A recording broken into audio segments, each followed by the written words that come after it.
Alrighty, I think that we are live and streaming, and welcome everyone to Creating the Future's Integrity Team meeting, known in many circles as a board meeting.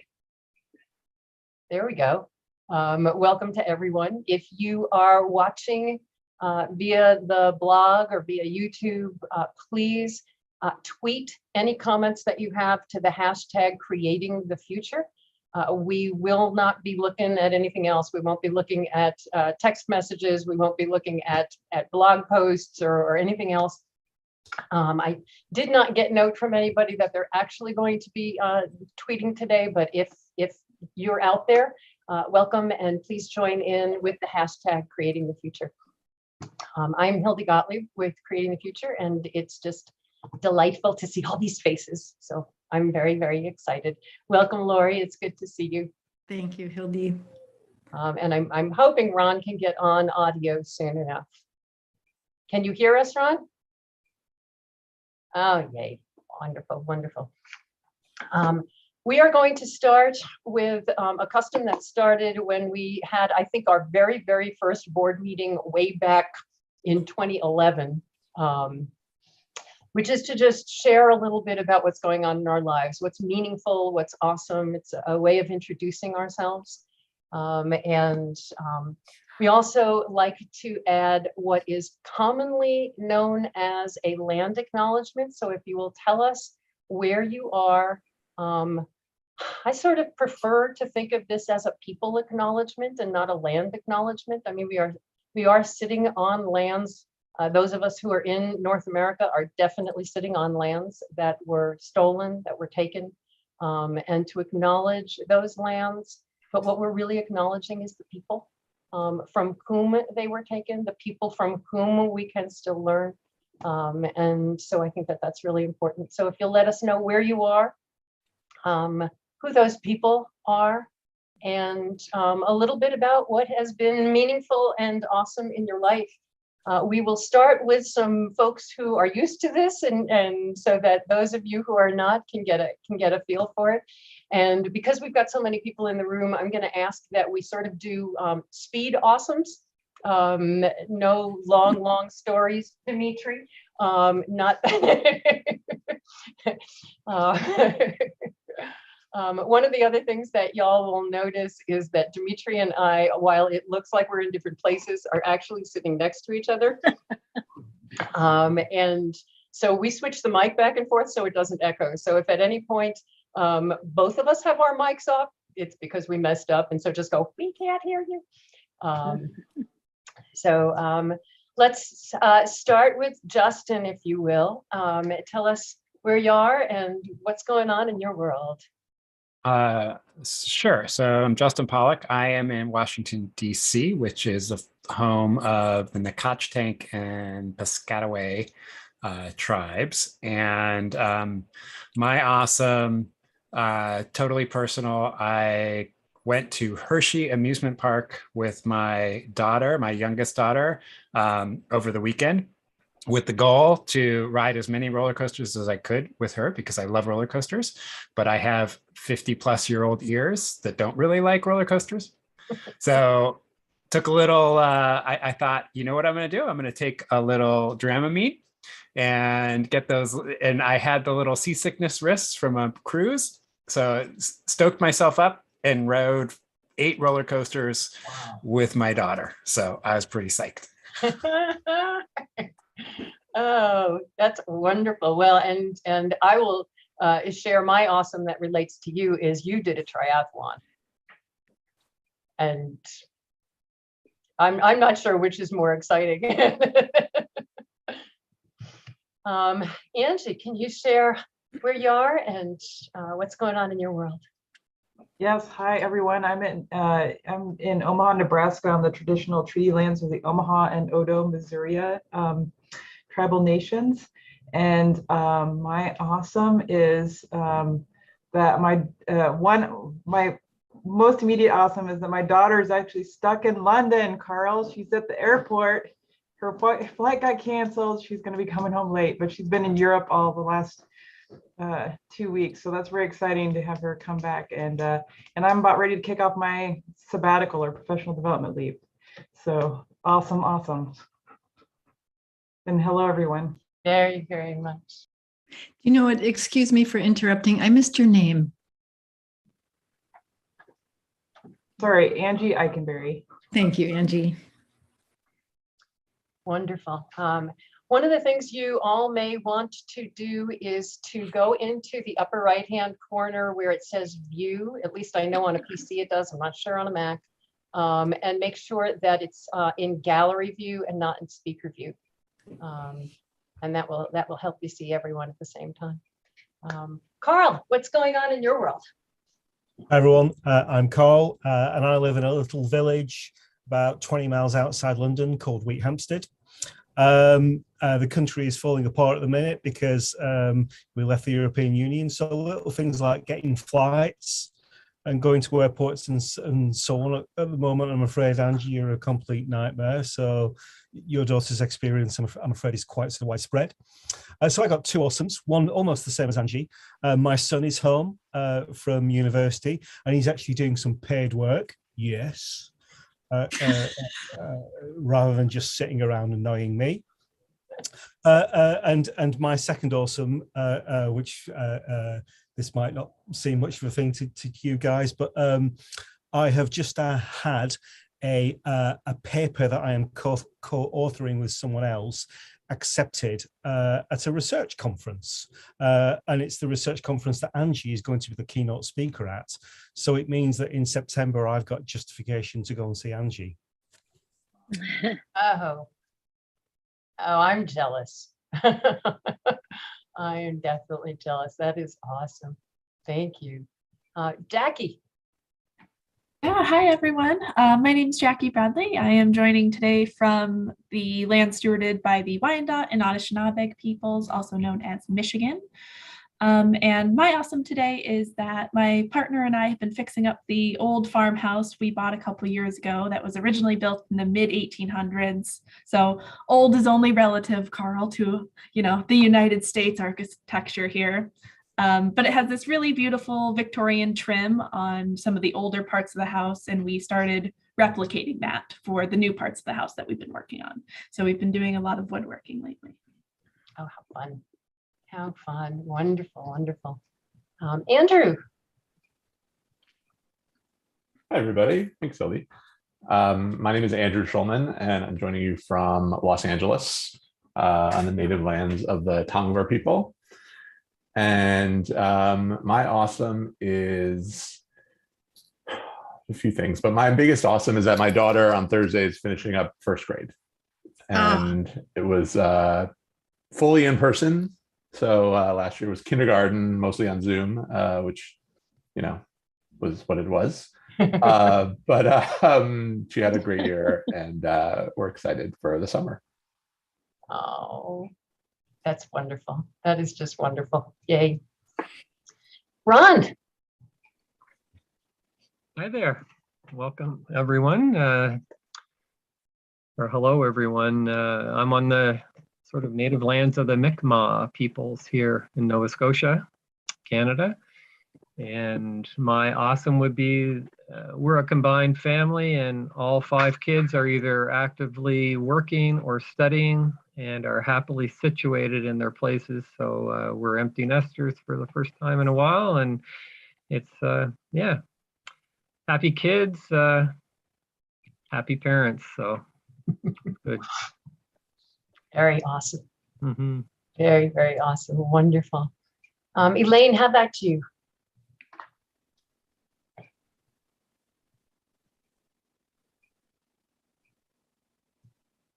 Okay. Hello, everybody. I'm Elaine Capes, and I sit in Canada, in Ontario, in Dufferin County, which is just north of Toronto, about an hour, on the traditional territory and ancestral lands of the Teonatate, Adewandran, Haudenosaunee, and Anishinaabe peoples.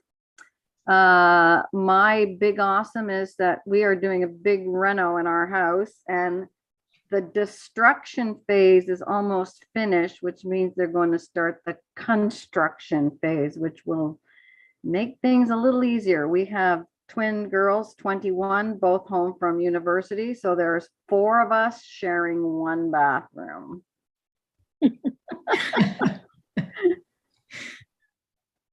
Well, here's to everything going smoothly. Wonderful. Mark, how about you? Hey, thanks so much. Mark Hobner from about 100 miles east of New York City, out in farmland, the last bit of farmland on Long Island. And we're on the Korchog land. And I've got research to do, but they were families, not tribes, and they were part of the Iroquois Nation.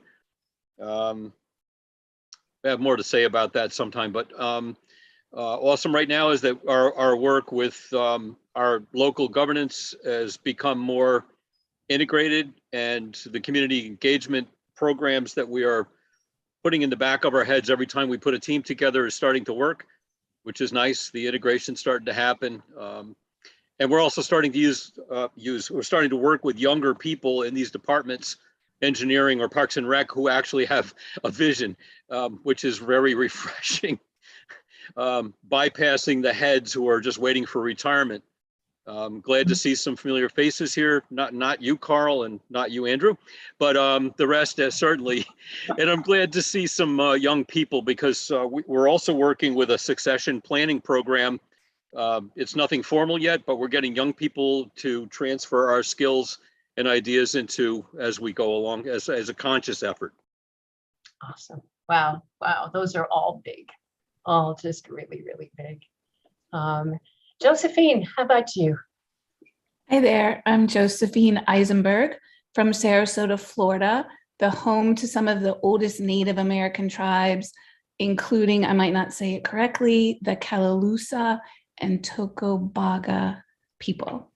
And an awesome, meaningful thing for me, I think just hearing everyone talk about their children. My son is 24.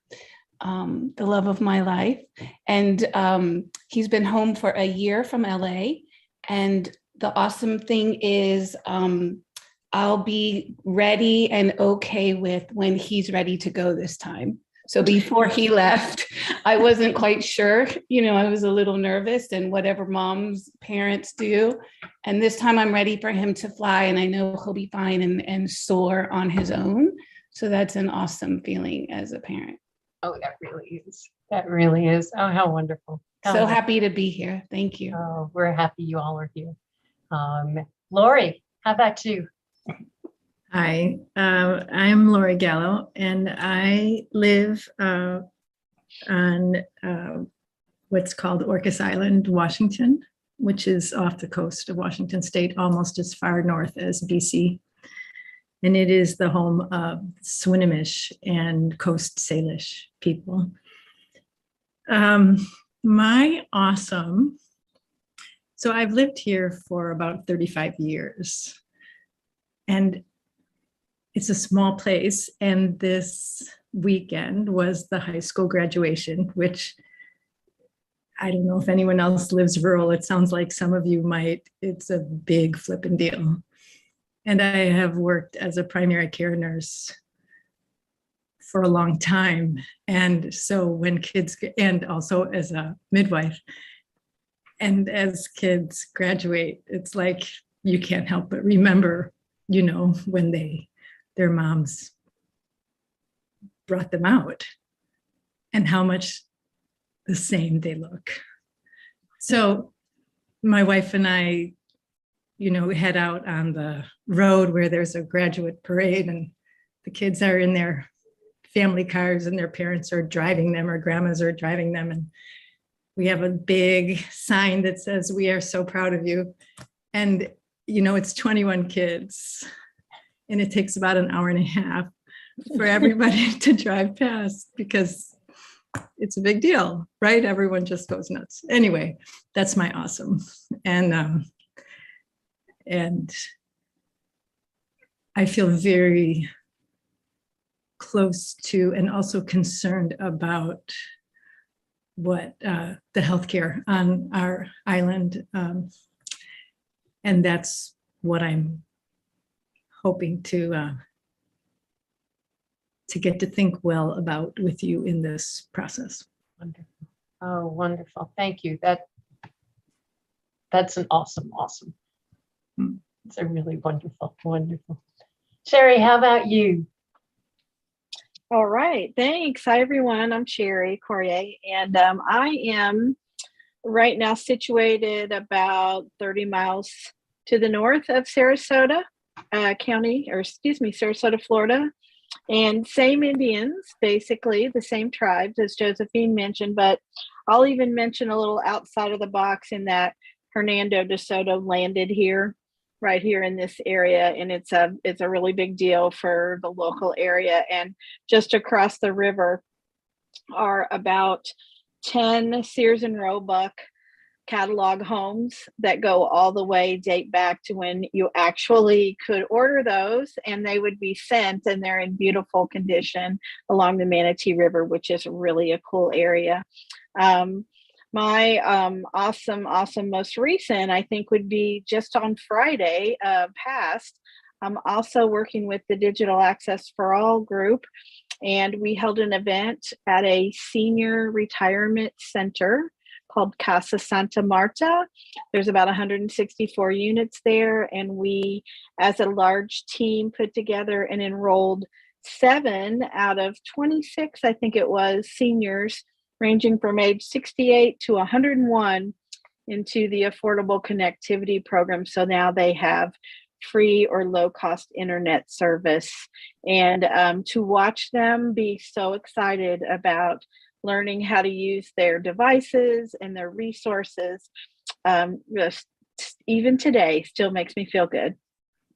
Oh, that's wonderful. Oh, that's just wonderful. You're making me recall, my mom was 90 when she passed, and there was not a day that if she had to go without her email, that was it. So Right. I'm waiting to hear the stories of what happens when these folks are connected. That's wonderful. Wonderful. Madeline, hello. Hi, everybody. My name is Madeline DeMarco. I'm joining you all today from the lands of the Anishinaabe and Wyandot people, colonially known as Ann Arbor, Michigan. And my awesome is kind of the flip side of Elaine's awesome, is that we also are doing a big bathroom renovation project, and we just got our final building inspection passed today. So we're officially done with the project. So hang in there, Elaine. There is a light at the end of the tunnel. Oh my. Well, those of you who have been following along with Dimitri and me, we have been in the middle of bathroom hell for about 6 months. And so I'm living vicariously through both of you, knowing that there will eventually be an end to this. Kim, how about you? Hi, everyone. My name's Kim Chung, and I am from a very small town just southwest of Edmonton, Alberta, called Thorsby.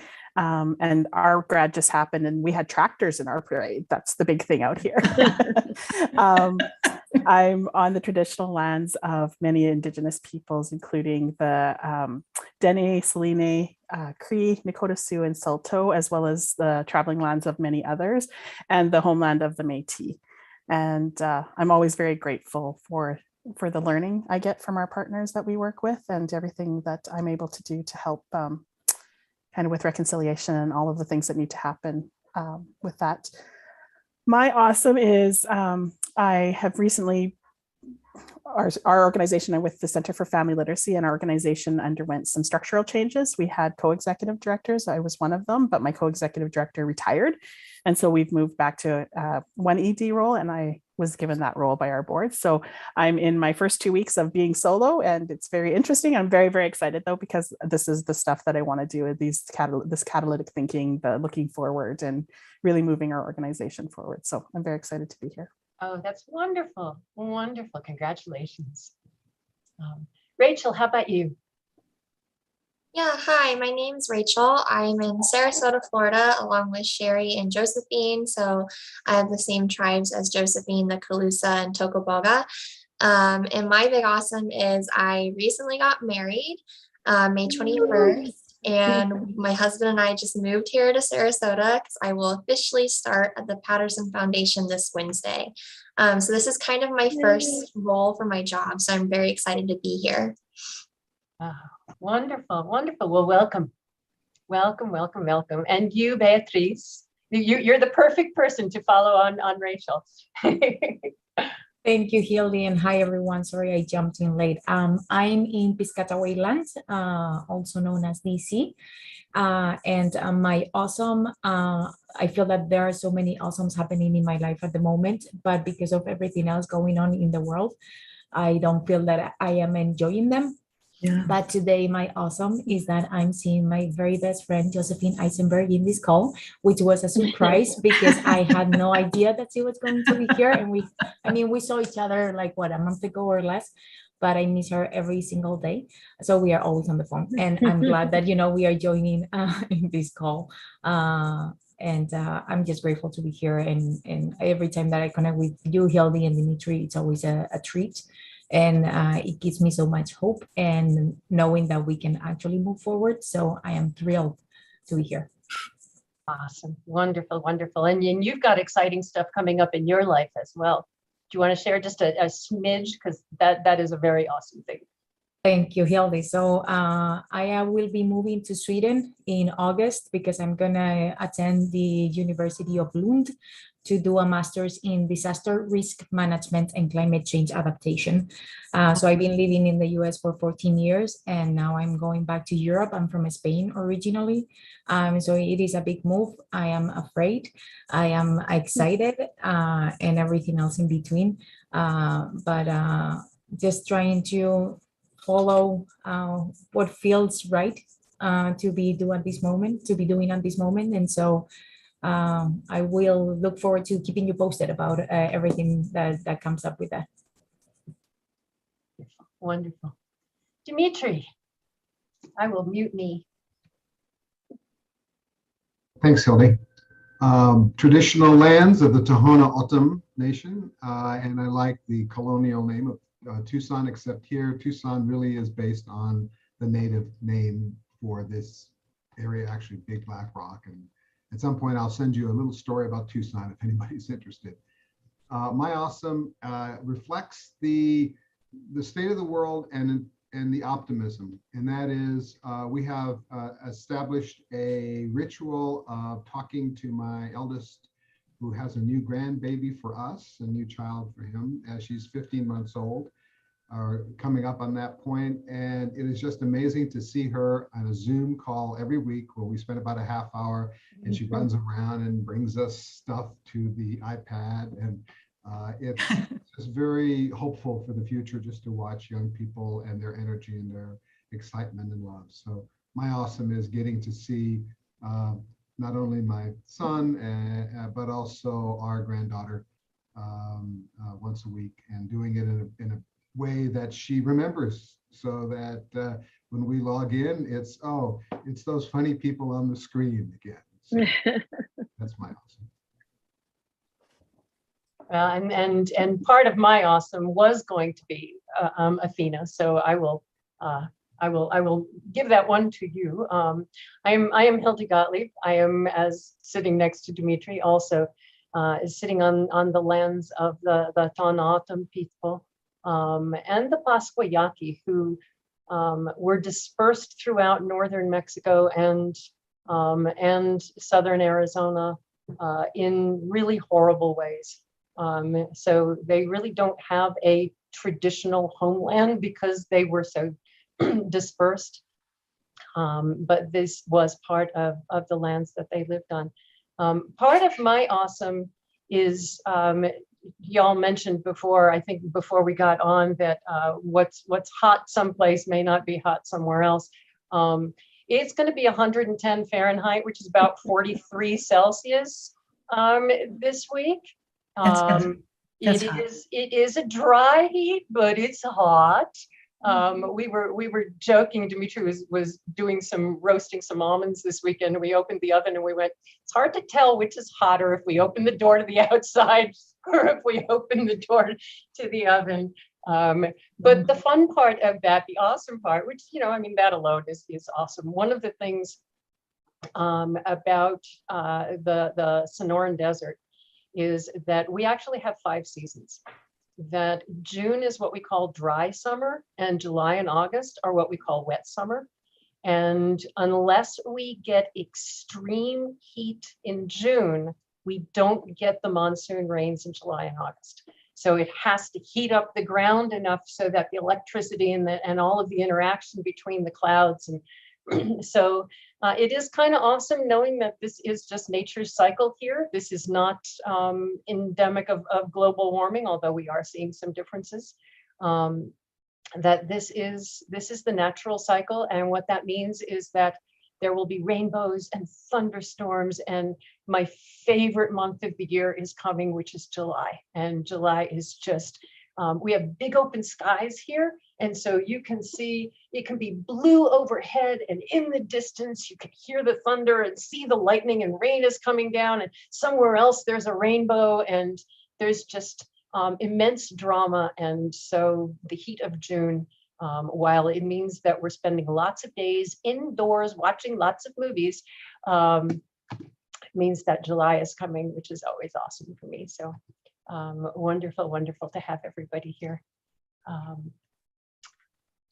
I wanted to take just a little bit of time and specifically welcome the folks who are part of our community engagement cohort, who will be part of these conversations for the next couple of months, which is very exciting. If any of you are having any problems with access of anything, get hold of Dimitri.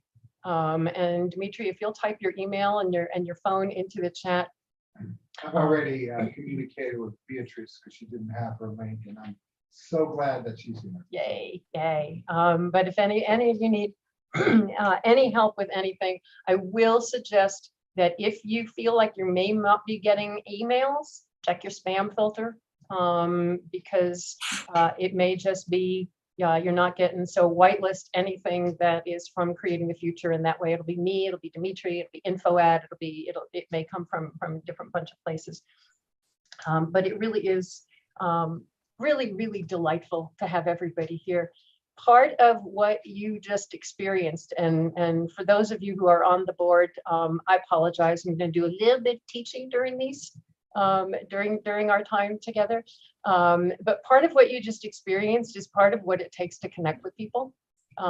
We do this at the beginning of every single meeting, and it is, you know, if it's a big group like this, it's 15, 20 minutes. If it's a small group, it may be 5 or 10 minutes.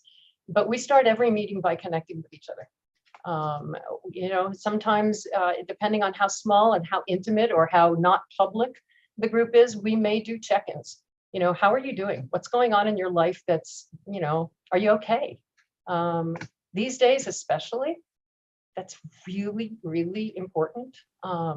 If somebody's having a hard time, so many of us are having a hard time, just the ability to give that space to say, I'm having a hard time. And if I jump on you, I'm real sorry because I just haven't been good the past couple of days. Or I'm not sleeping, or, you know, whatever it is. Or life is good. And sometimes people these days, especially, I have encountered more people who are feeling guilty that they're feeling good. So just, you know, creating that space where we can connect with each other. There's a graphic that we use when we're teaching, that is a sort of timeline, and there are 2 timelines. The first one is get down to business real fast, and then the rest of it is you slog your way through because you haven't built trust and you haven't gotten to know each other and you haven't talked things through and you haven't asked all the questions. And then the other is you take all that time up front and the work goes real smooth from there. So that's one of the things that we do at every meeting is just engage with each other, find out who we are as people, the most important thing. So speaking of people, let's dive into talking about our engagement work for Creating the Future. As you all know, the reason that we started talking about community engagement is because the big question that has come up in the past 6 months is what is next for Creating the Future? And knowing that it really shouldn't be up to 4, 5, 10 of us at Creating the Future to decide what happens for everybody who is impacted by Creating the Future. That engagement is the first question that we would ask, is what will it take to engage the folks who will be affected by what happens, so that they're building it, so that their voices are centered and they are leading the discussion in whatever way that makes sense. And so it became very, very clear that we need a plan for that. And so before we can plan what's next, we need to plan for engaging the folks who will figure out what's next. So let's start with that question. And Jackie, I just want to double down on my appreciation. Jackie serves as our documentarian, is also joining the practice cohort this time. So you are wearing many, many hats, and you're just awesome. So thank you. All righty. So let's just start with the very, very first question of who will be affected by what's next for Creating the Future. And I with Dimitri having left, I just want to point out to you guys, the background that he uses has a little guy in the back working. There is no little guy back there. So let's talk about, it's interesting. We talked during our succession planning, which is really what led to this whole conversation. We talked about who would be affected by our succession planning. But I think it's really important to just start from scratch here and talk about who will be affected, whether they're our intended audience or not. Who would be affected by what's next for Creating the Future?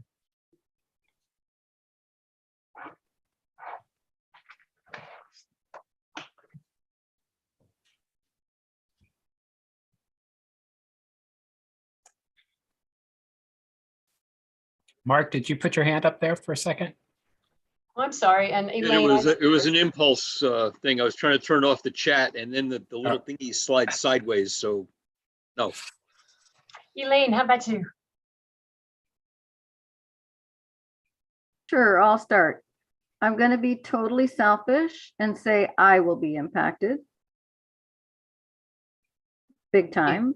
Give us more. Because I have been following you since 2017, and I have been taking your messages out.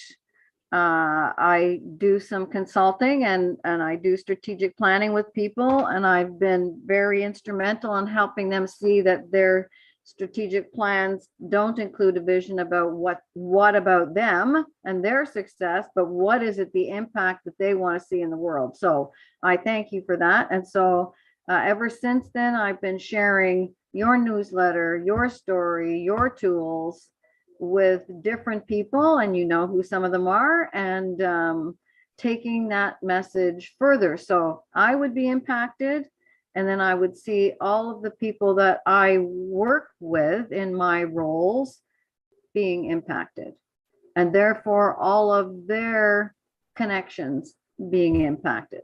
Those ripples. So you representing people who interact with our stuff. So the list of who will be affected doesn't just need to list Elaine, but folks like you that interact with our stuff and share it broadly with. Great. Who else?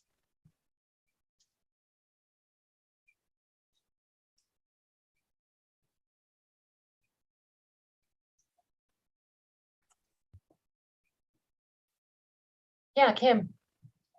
So being fairly new to this and hearing about your organization and your work, I heard it through, you did a webinar for Edmonton Chamber of Voluntary Organizations, and that's where I first heard about it. So, I mean, anyone, if you weren't doing that specific work, those of us who attended that wouldn't know about you, and then my team wouldn't know about you, and then the families we work with, Sure. It all trickles down. We're actually talking a lot about the ripple effect in our organization right now. So that kind of thing.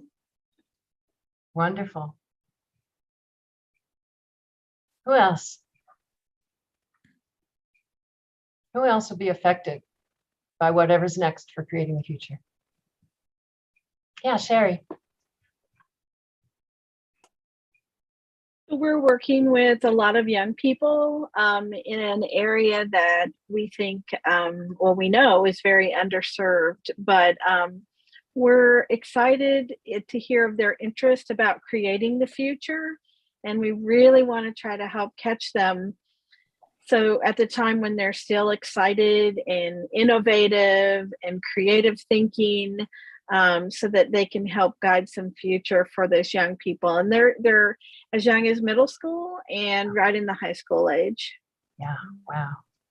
Wow. Wow.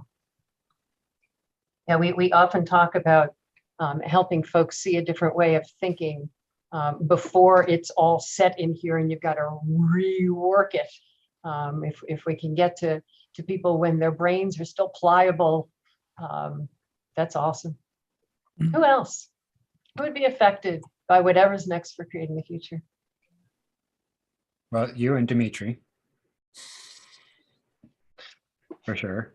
And then I would say, you know, certainly the folks who currently sit on the integrity body, as well as any future members, if that body continues as part of the picture, but certainly those who are currently serving, but any potential future folks there. And then I would also add, which I think some folks are touching on, but the folks who are very intentional in both as a practitioner of catalytic thinking, meaning they do actively use it. However, you know, Elaine talked about it sort of embedded in the work that she does. And then likewise, there are a lot of people who have integrated the work into their own teaching and education work that they're involved in. Yeah, yeah, and that is on so many different levels.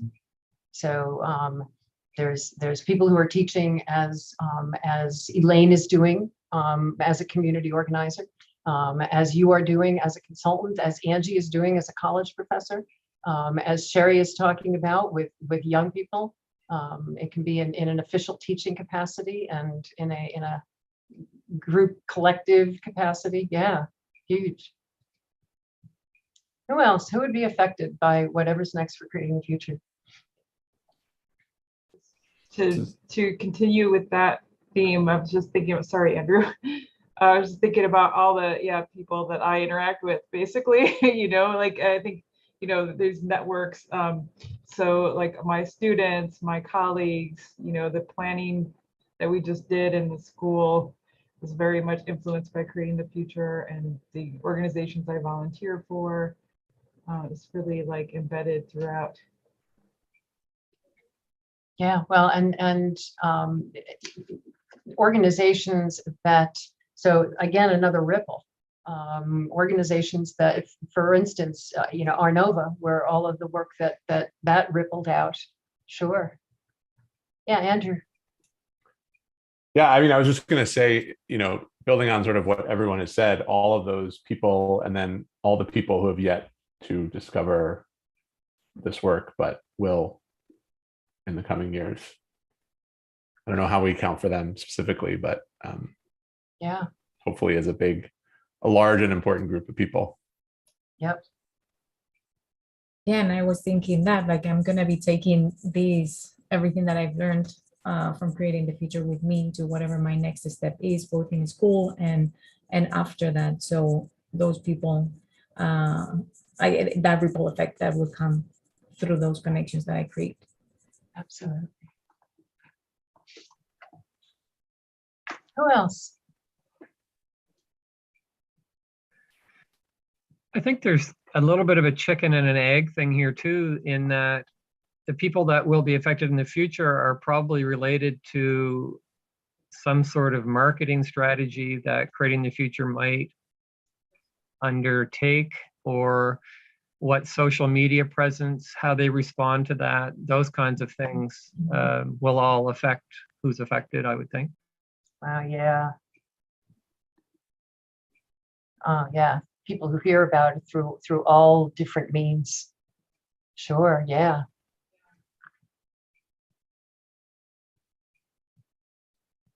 Anyone else?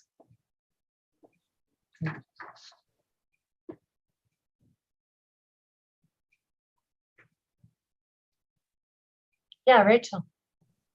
I would say your current employees as well as potential future employees for the types of people you want to attract. Absolutely.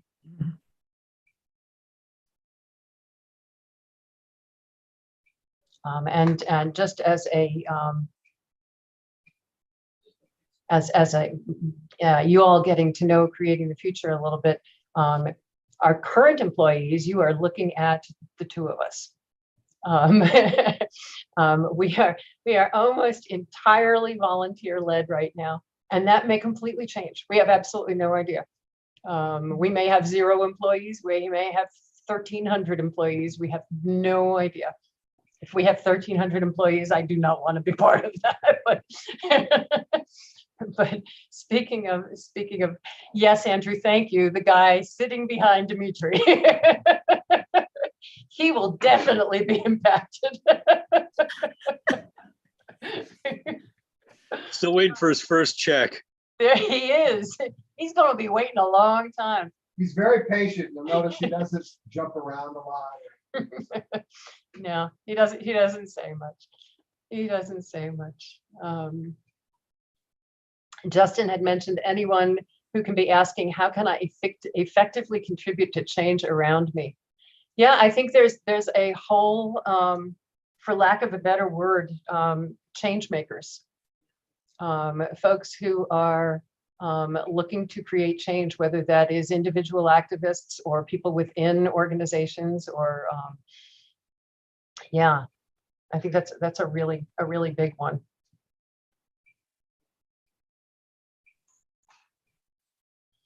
I'm also thinking about our family and friends. We talked about folks who have familial obligations. So you're either choosing to be here or you can't be here due to that. Or I've started asking, my partner, my brother, what needs to be in place in order for this to happen. Like, I've been using these questions on my family and not like therapizing them, but in that sort of way. So our personal lives as well. Oh, absolutely. Absolutely. Yeah.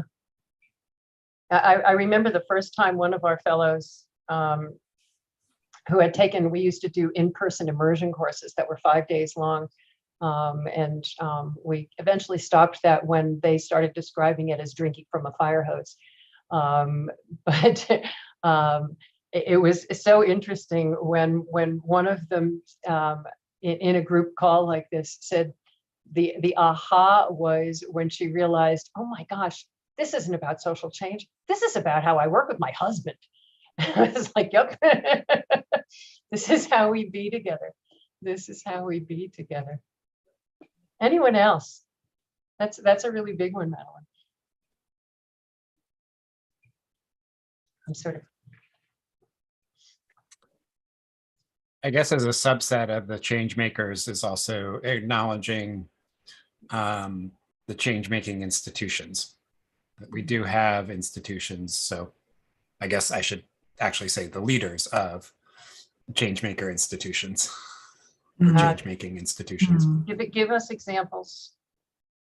Well, I think, we have right here folks who are with the Patterson Foundation. We have others that we know are organizations that are very intentionally looking at creating movement, creating community change, looking at better ways to support thriving communities.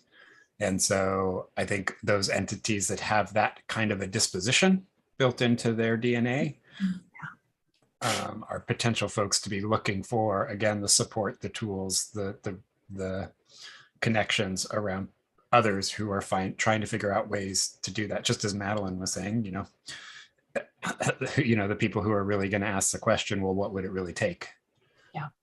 Yeah, absolutely. Absolutely. Yeah, there's a systems change piece in there. People who are really looking at changing systems.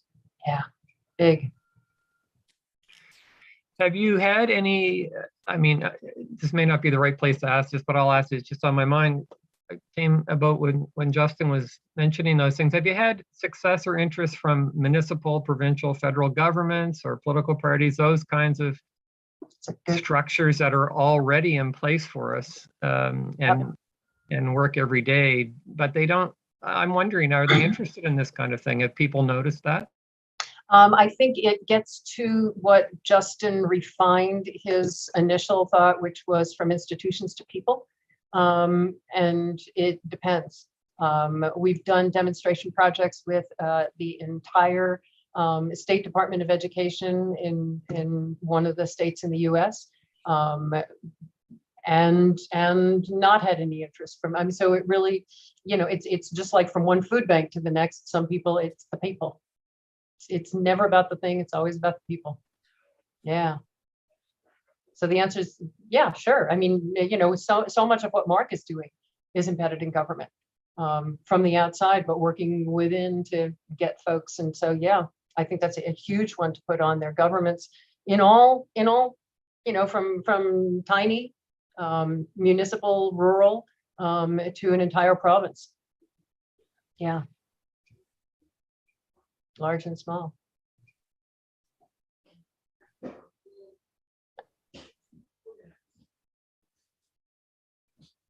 Well, I am sure that we will be thinking of more folks as we go along. One of the important groups that we always have a tendency to forget when we're talking about this is creating the future as an entity. We will definitely be affected. And so I'm going to just include that into the list because it's so interesting how we have gotten so good at creating the future, at thinking about everybody else, that in the conversation as it goes along, we always go, oh yeah, we've got us. So I'll add us in. Some of the people who will be affected is all of us individually. And so it's really important that as we start, that we sort of listen to each other, talk to each other about what's important about engagement. Why is this important? You know, why is it important to you? What brought you to this discussion? Whatever you feel comfortable sharing. If you'd rather share it in private, we will absolutely, the cohort will be getting together in private. But for all of us, what's the big deal? Why is this important?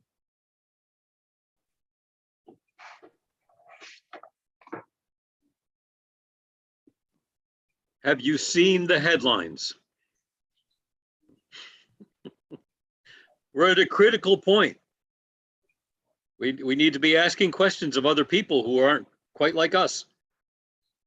It's life or death, I think, at this point. Maybe that's over dramatic, but I'm feeling it. Yeah. I think to follow with that, it made me think of when my son, again, I just want to reiterate that he's 24 because this question means a lot coming from him with all that's happening in the world, specifically recently, the things that we're hearing in the news. He looked at me and said, Mom, I honestly don't think we're going to make it as a world. Like, I don't think we're going to make it. Like, what can we do? What are we supposed to do? And so for me as a mom, first time being a mom of a 24-year-old, but, you know, younger children, you have a different response, or I don't know, I guess we are able to at least have a conversation, but for somebody who's entering their adult life and it's that critical of a question coming out of someone's mouth, you know, obviously my family, but a young adult's mouth is, I think that's why this work is so important, is we have to figure out how to be engaged and how to hear each other. And we have to almost like relearn what community is and how to hear each other. Wow. Thank you. And I will add that it's not only community, but it's humanity. It seems that we have forgotten what it is to be humans and good people to each other. I was just talking to a friend this morning who was sharing how she goes on her walks every morning. This is a 83-year-old woman. and she goes on her walks every morning, super healthy, super active, and very, very outspoken and chatty. And so she told me that she just saw these two men sitting on a rock, and she told them the story. Hey, you know that I went to the Rocky Mountains and I saw a man sitting on a rock, and I asked them, what are you doing? And so she asked that question to both of them, and they were like, I'm sitting. And then one of the men started crying and saying, you know, like, I just received some awful news about a very good friend that had been on an accident. And that interaction with my friend made him open up. And this is something that she always does, just talking to strangers. And I think it's making each other feel human and seen. I think we forget that we all need that human interaction. And sometimes we are so wrapped up in our own heads, or maybe we are so focused on phones and work and all of it, that we forget that at the end of the day, what we share as humans. And just a hello, the email that you sent today, Hildy, about how are you doing? It is so necessary nowadays. I get heartbroken every time I go out in my apartment building and people don't say hello in the elevator. But as soon as one person makes that interaction, like, you see their faces change and they smile, and it's like, wow. So if you know how it makes you feel, why don't you do it? But if I have to be the example, I'll be it every time, even if sometimes I don't receive a hello back. But I know how it makes me feel, and I've seen how it makes it feel to other people. So it is about that, about no forgetting that we are humans and we are all sharing experience. Thank you.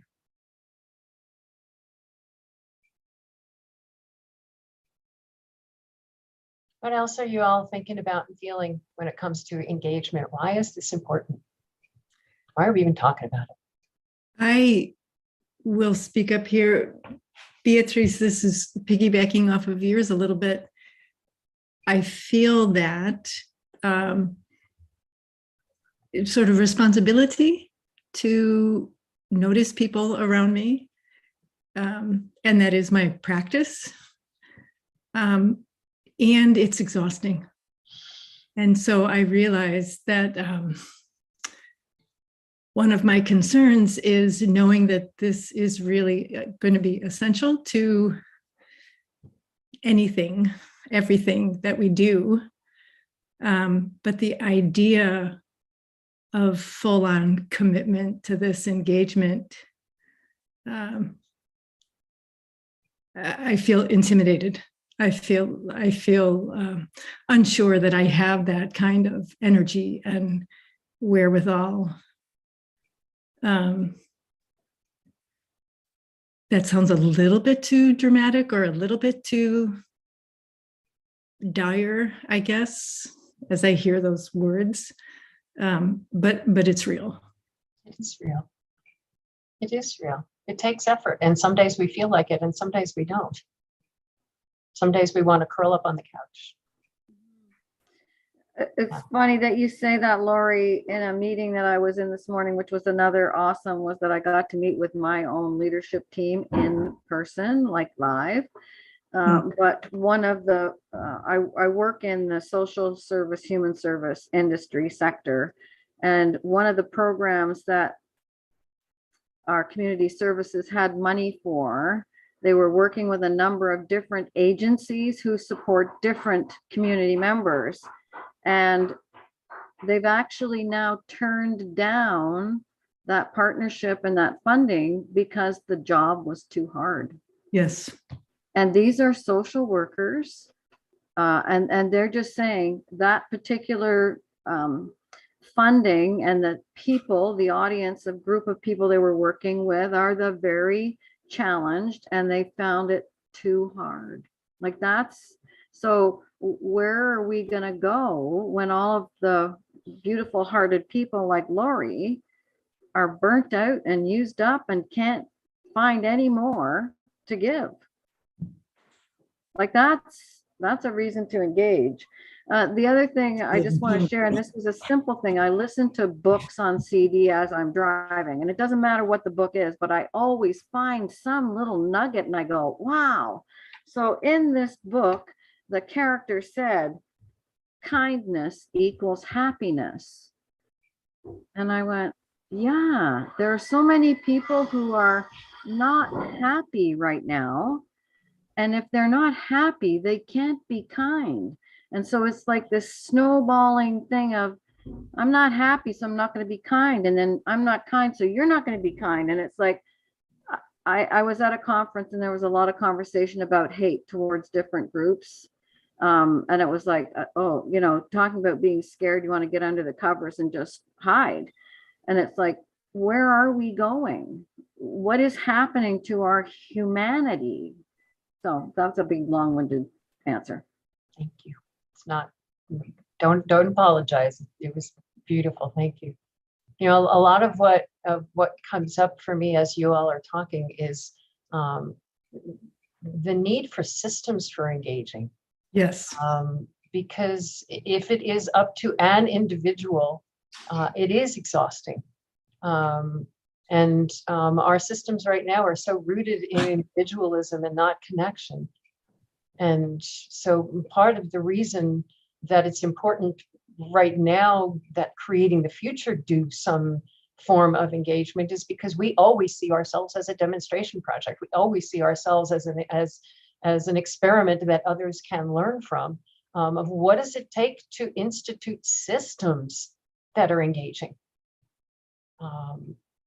so that it doesn't fall on, you're the engagement officer, therefore you go engage. Okay, I live in a community of 18 million people. How many seconds a day am I going to give to each of them? So yeah, I think that there's a real need for systems of engagement built around everything that y'all are talking about relationship. Yeah. What I'm else? also thinking about the layers of that, because it seems like we're kind of talking about engagement as a thing we're doing to other people, but it's also a thing that other people should be doing to us, right? Like if we're in an organization, we should also be the community that is getting engaged by our leadership, or it should be just layers and layers of engagement and conversation going back and forth, not just one direction from the inside out. It's a way of being. It's a way of being. I got a note over the weekend from, and these are the ones that always just slay me. I just always go, I got nothing. This was a Center for Community Dialogue that apparently lost its funding, and within a 30-minute period told all their employees, gotta go. This is a Center for Dialogue. They had no dialogue with their employees. They had no prior conversation. They had no, this might happen. They had no, nothing. This is a Center for Dialogue, which is just, Jackie, you just sparked that for me of what does it look like when we're engaging internally? When we're being that consistently. Yeah, huge. Yeah, Dimitri. One of the things that I think engagement does is it basically creates fertile ground for positive emotions. And an example of that is, and this is a story that relates to something that Hildy does. She basically gives away things that would normally end up in the landfill, and people end up really loving those items. But every once in a while, someone has a sort of a weird comment, like, you know, who the hell do you think you are giving this stuff away, or whatnot? And it's an anger that's there. And you know, just to really think about it, is this person engaging with anybody? I mean, they are in this, you know, anonymous internet conversation where whatever anger they have over whatever else is going on in their life, because I really don't think this is about bottles. You know, it's not really about the individual item. It is an anger that there's an opportunity to express that anger. And I really think it is that part of isolated and part of not being engaged And if you see the people around you as like you and human, deserve the same compassion you want for yourself, I think that's one of the really big things that engagement does, is it creates that space for compassion.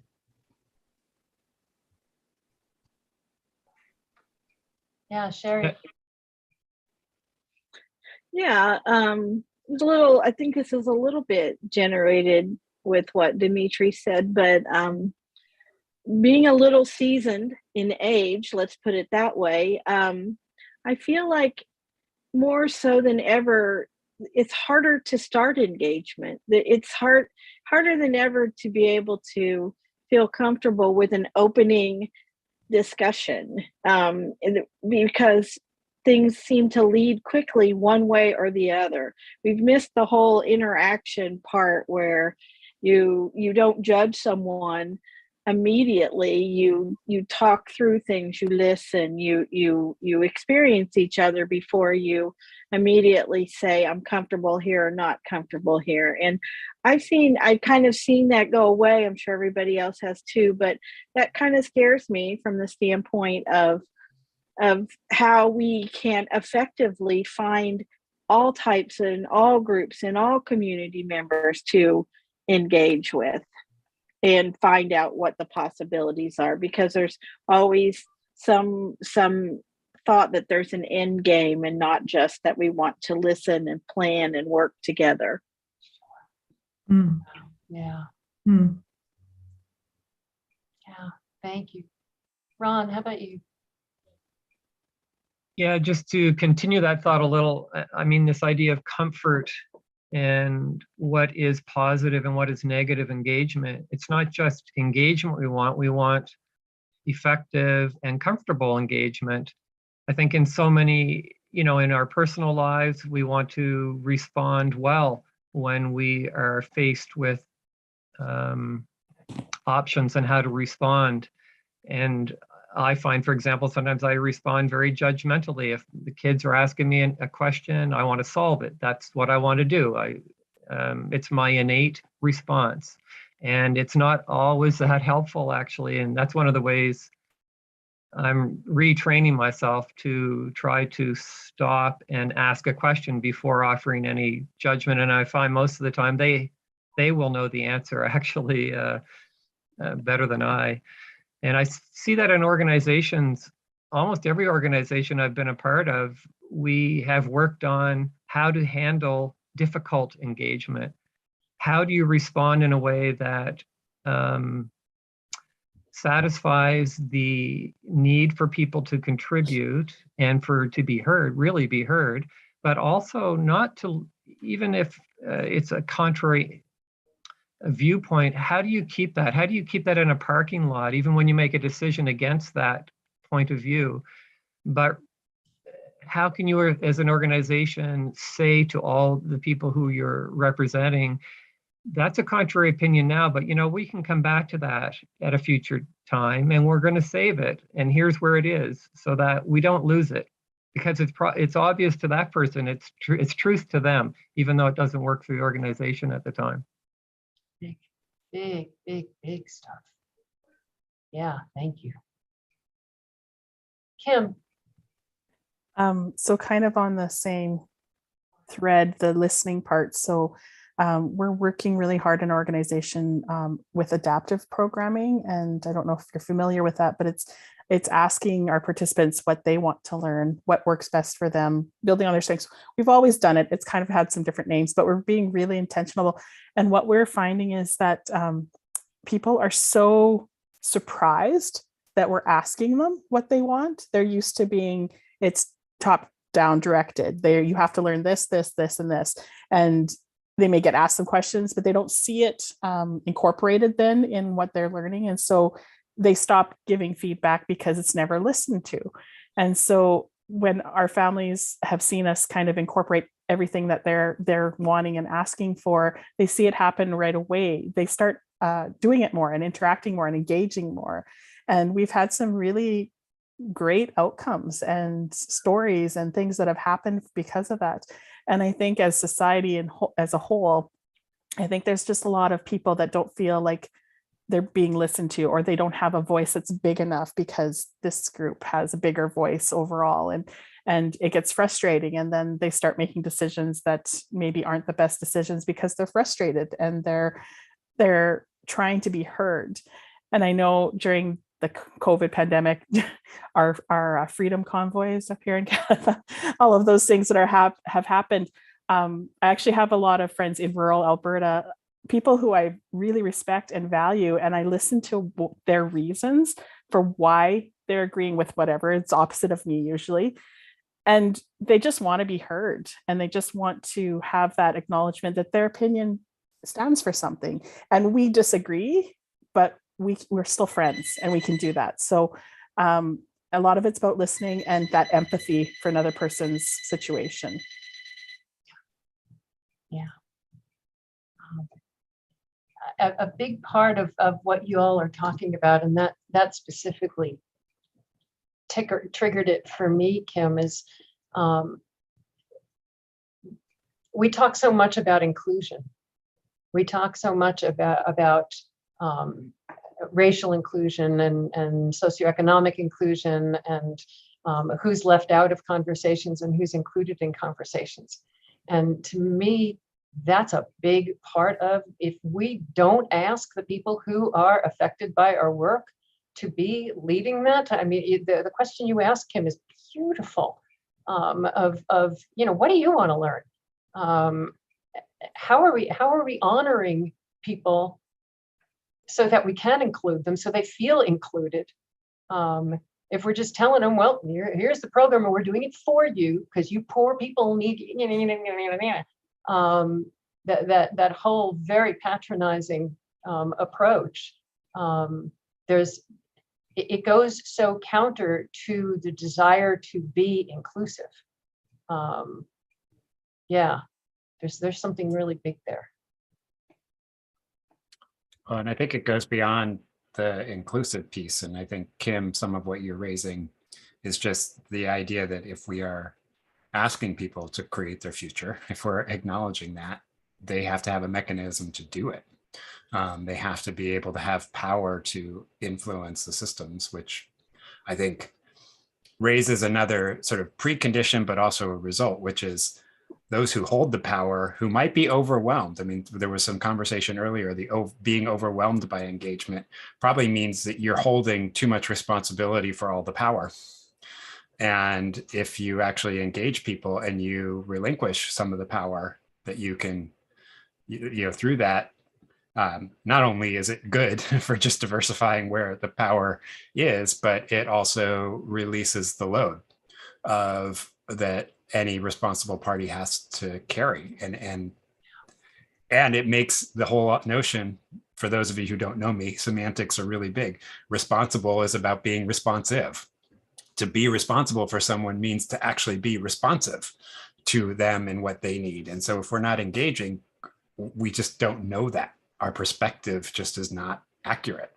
And if we're going to ask that question, what does it take? Well, the only way we will know what it takes is by hearing from those who it takes, to do it. Yeah. I think that's so interesting that you're saying that. I'm thinking back about the exhaustion I feel, and some of it is engaging, but not with any particular position. Do you know what I mean? I don't hold a position of power.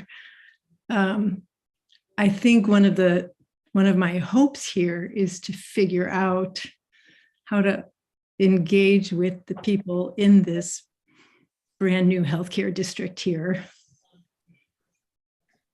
so that they will engage, if that makes sense. Yeah. Yes. Absolutely. So I kind of love the idea of feeling exhausted because of my position, feeling too much responsibility, as part of a system. I mean, I'm not really looking forward to feeling exhaustion in a new role, but do you know what I mean? I mean, what a different thing it would be to be asking these questions and engaging with people from within a structure where people actually hold some power. Yeah. If that makes sense. Yeah. Let's build on that a little bit. What is the relationship between engagement and power? What have you experienced?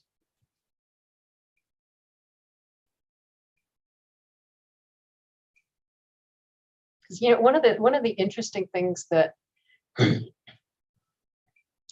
so I was doing a talk several years ago when there were still talks to do, when you still stood on a stage and people listened. That was fun. And this was a patient advocacy group for a series of diseases. And when I do a closing keynote, I always attend the whole conference because I've never understood how you can wrap up a conference without having been there. And so I sat through the 3 days of listening to all of the talks and all of the panels and all of the conversations and all of the doctors, because this was a patient advocacy group. And they kept talking about patient voice, that we need to honor patient voice and this about patient voice, the voices of patients. And it gnawed at me. And so what I wound up talking about in my keynote is that y'all need to stop talking about patient voice because you guys are talking. It is not about your voice. You are saying it over and over and over again. This is about doctors listening. This is not about patient voice. And the who holds the power, the doctors hold the power in this particular case over what they will listen to when a patient talks. This is what's going on with me. Yeah. No, this is what I know because I'm the expert. And there was just a huge shift for me of going, this is not about people's voices. They're already talking. They're already saying what they want, what they need. We're just not listening. And there was a big piece in that. I know we talked a little about listening before, but that there's something in there about power and listening that really shifted for me. I hear frequently people talking about youth voice. We want to activate youth voice. I hear that a lot. No, they're already talking. You don't need to activate them. You just need to listen to them. So, yeah. Kim. An example that came to mind about sharing power is in Edmonton, we had 3 funders come together, provincial, municipal, and our United Way. And they were looking at how to kind of ease the burden of reporting for all the organizations that they funded. And so they came up, and it took years of consultations with us, consultations like working together to make sure everyone's needs were met. And now we have one report that's the same for all of those funders. And we get to come together and we see everyone's results. So they create a report at the end, so we see everyone's results. So they really let go of a lot of power between them as funders. And then also kind of they still hold us accountable, but there's a little more flexibility. And so that was a really neat piece that I saw, where that power was more shared than it had ever been. And we still collaborate. Edmonton has this huge culture of collaborations between our not-for-profits and our social services. And I hear that it's not like that in other places, and I've never experienced that. So it's really interesting to hear the differences. And I feel really lucky that we have that. Very much. Very much. Yeah, Lori. Kim, how did that happen? I don't know for sure. I know like all of these people, like they were funding similar organizations. Like we were all getting funding from each of these funders. And I think that's how it started initially, is that we were all getting funding, similar types of work, just different targeted audiences. And I think they were just trying to look at a way to wrap it up nicer, so all those results were able to be shared in a better way. Mm-hmm. And I think we just had some really innovative thinkers in each of those places at that time, because this started, so I've been with the organization almost 20 years. And so it started in one of my first years there. So I was just a facilitator, coordinator person, but I got involved in the conversations. And it was just this collective, let's try something different and see if it works. Yeah, I don't know much more than that. Yeah. Yeah. Lori, did you have another? Yeah, I'm just wondering, like if it had anything to do with you. I'm just wondering. Not at that time, I don't think. I didn't have a very prestigious position yet or anything. I didn't have a voice, but I did have a voice. So that's actually interesting because I did feel like I could contribute from where I was in my organization. But it wasn't due to me, no. Yeah, isn't it? It's just remarkable how often people say, "You want to hear from me?" Right? It brings up, one of my pet peeves is I'm just a volunteer. I'm just a program person. I'm just a no. Yeah. What we're talking about here, it's sort of reminding me that movements are really about engagement and power. And yeah, there's just something there. There's something there. What else? Why are y'all here? What brought you to the conversation? What made you say, oh yeah, this is important?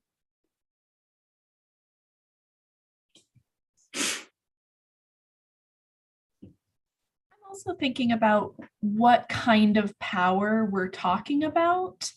Because I think communities have a lot of power in a different kind of way. And I think we're kind of seeing that with a lot of the unionization efforts, is that communities are taking that power kind of, whether it's being given to them or not. And I think at the very extreme end, we see things like demonstrations and protests and even, like occupying spaces to say, really those large scale demonstrations of the power of the community. And so I think I don't know, I'm just thinking really a lot about that of what kind of power are we talking about when we're saying who has the power in these situations? Well, let's look at where many of us are. Many of us are situated in organizations of some kind. It could be a governmental organization, it could be a loosely held coalition. And traditionally, decisions made by that organization are made by the organization. And very much to Kim's point in terms of asking the participants, what do you all want to learn? What do you need? What programs would make sense to you? Is generally not how things have traditionally gone over the past, certainly since the professionalization of the nonprofit sector. Things are pretty much internally. We get a good idea, or no, we get an idea. We don't know that it's good. We get an idea. We do a little bit of research. We may do a focus group. We may or may not listen to what the focus group has to say, because if they say it's a bad idea, we already know it's a good idea. So that's gone. We go get funding, and then we go, my favorite line, out to the community, as if there's a big wall there and we're inside here and they're out there. And I mean, that's how it's always been. So in terms of the group assembled here, so many of us have been in organizations, and I use the term loosely, affiliated groups, where the group makes the decision, and the community either gets it, doesn't get it, receives it, doesn't receive it. The old, are you working with, are you working at people, are you doing to people? I think that's been a big piece of who has the power to make those decisions. Even if we just start there. So I think it's a really, really good point, Jackie. Yeah, Dimitri. I'm listening to what you're saying, Hildy, and I'm thinking about the number of times an organization or a group unilaterally decides what engagement is, and then it fails. And they're like, well, we engaged, nobody was out, nobody responded, nobody cared, nobody did whatever. It was a tell, not a listen. And obviously, there is no surprise in that outcome if people don't feel that they are being heard and that what you're doing is about them, not about you and a process or practice that you have in your group, organization, club, or whatnot. The other quick comment I want to make was the comment about organizing and that there's groups that are organizing. That's you were talking about, Jackie, union organization. It is people who believe they have no power until they realize they do. And the power is coming from the fact that they are engaging with each other and talking and communicating. Not easy, but way different than just being by yourself and just being unhappy and just accepting the status quo. Mhm. Yeah, Carl, I love your thought. Carl just typed into the chat. We use the phrase hard to reach communities. A better term people have started using is easy to ignore communities. Whoa, that's really big. Elaine and then Beatrice. Dimitri, you were just sort of capturing some of the thinking I was doing. Like when I worked in the corporate environment, we always talked about communication, communication, communication. Communication was only ever one way. It was never two-way. And I feel like engagement has become the new communication in that it is still, well, sorry for the banging, it is still really one-way directed. And I think really what we need to learn is how to be more curious, more accepting, less end game focus, as somebody said before. So being curious, it's like really good professional coaches. And I think somebody said this about, where's he gone? About his children, and he's always got the answer. So he's now learning to just wait and just ask the question. Good professional coaches will just lead you to a question and you find your own wisdom. But we're not doing that. Engagement has become a job, a task, a tick box. So there's something behind engagement that I think perhaps we could all learn so that we can actually do it rather than just call it. Yeah, wow. Beatriz. I was just thinking when you were talking, Hildy, about how we just come to the community with the answers in many occasions. And I'm thinking about in my organization, how many employees are now disenchanted, frustrated, unmotivated, because we are serving a community and we are saying that we are doing X, Y, and Z outfacing, but we are not taking care of the people inside who are the same people that we are saying that we are helping. So it's that frustration of not feeling part of the people that we say that we are helping. And unfortunately, that then spreads that sense of the frustration that one person feels the more you talk about it, which absolutely we have to talk about it. We need to be heard, but that it's the thing that we are not being heard. That there are so many people that are leaving the organization and still leadership is not listening.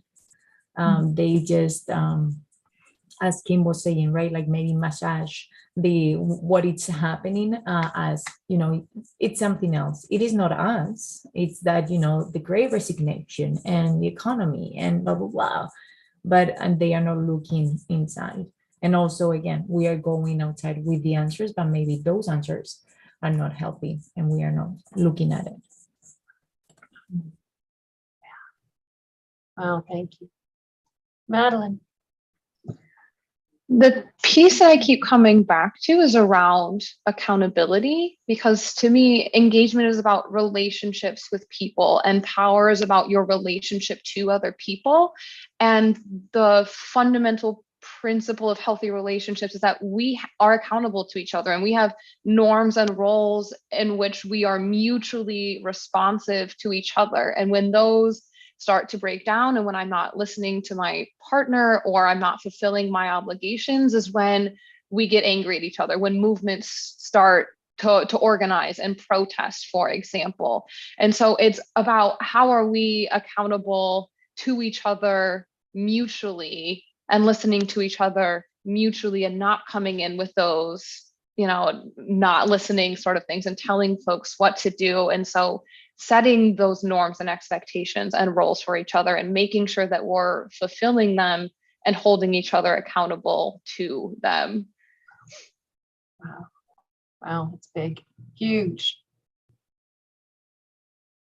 I'm making a little list as I'm scribbling here of threads that I'm hearing in the conversation, and I love that mutual accountability.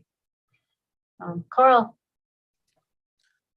I just wanted to say thank you to Elaine, because what she said then was a real light bulb moment for me. This idea of how communication has evolved into engagement, and how so much of what is called engagement these days, it's facile. It's a Potemkin village, isn't it?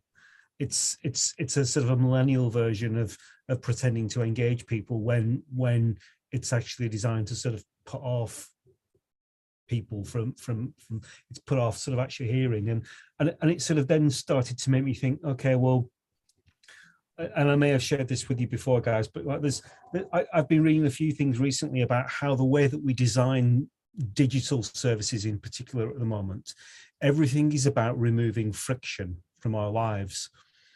And this whole culture of every relationship, you have to remove the friction from it, when actually what we are talking about, friction isn't a bug, it's a feature. Friction is actually what makes the conversation difficult but worthwhile. But the dominant culture is that we have to remove the friction from everything that we do. And it's a real concern that actually what we need is not fast, what we need is slow. But again, the dominant thinking is that everything has to be fast. So I guess what it also just made me think of, and I'll put a note in the chat if anyone's interested in, there's an organization, an international organization called the OECD, and they've just done a massive review of citizen participation. And it strikes me that what they talk about and what we need is that we need more deliberative processes, and deliberative processes are slow. We're not going to get instant answers. So there's a cultural thing that maybe, I'm questioning myself, Hildy, because I've had times on this sort of group where I've sort of questioned, like, are we just taking too long? We don't seem to make any decisions. But actually, I come back, that's the feature. It's not a bug. Sorry, that was a rant. Never apologize. It's very smart. Yes, thank you. Yeah. My list so far of what I'm hearing as threads in the importance of engagement is about listening. It's about relationship. It's about connection. It's about communication, real communication, not the label of what we used to call communication, we now call something else, which never was communication in the first place. Mutual accountability and slowness. What else is important about engagement? Why is this? What issues have you all faced with engagement, with making those connections?